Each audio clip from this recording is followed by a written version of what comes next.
மட்டிக்கினாரு ஒருத்தரு இவரை காப்பாத்தணும் கத்துரு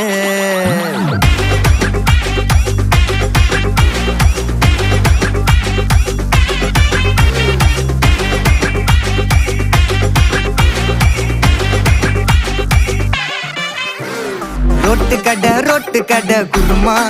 திரும்பி உனக்கு வந்து அச்சுது பாரு கருமா வாஷிங் பவுடர் நிறுமா கொஞ்சம் வாய சுவையும் பொத்துக்கிட்டு இருமா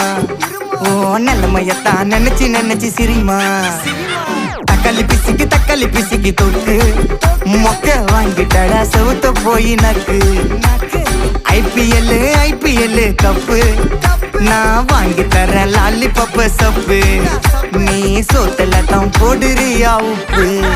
அப்போ இப்படி இருந்த நீ இப்போ இப்படி ஆயிட்ட ரொம்ப மாசு காட்டினவன்